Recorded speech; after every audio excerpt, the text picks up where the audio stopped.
Welcome to my chambers. Can a single federal judge sitting in Seattle sign a temporary restraining order preventing the President of the United States of America from conducting foreign policy as he sees fit? That's the question which is being argued today in the media and, more importantly, in the United States Court of Appeals for the Ninth Circuit, basically the western third of the United States.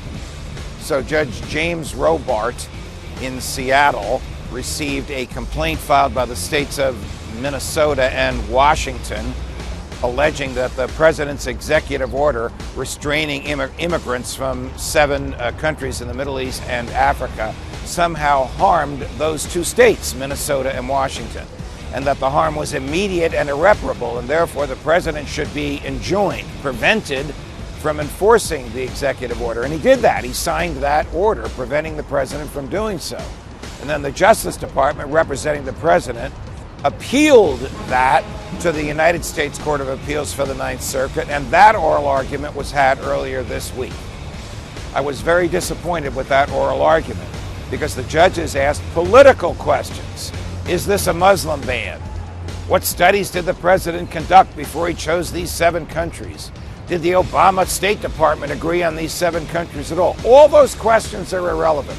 Judges should not be substituting their judgment for that of the president when the president's authority is clear. And it's very clear. Under the Constitution, the president sets foreign policy. Under the immigration statutes, the president can suspend the immigration status of any person or group of people for public health, public safety, or national security reasons, and that's what President Trump did. There is simply no basis for a federal judge, however well-intended he may be, to interfere with the president's conduct of foreign policy, and I hope the courts eventually come to that conclusion. If they don't, the president is right to complain that the courts are interfering with the national security of the United States. Nobody that I know of voted for that.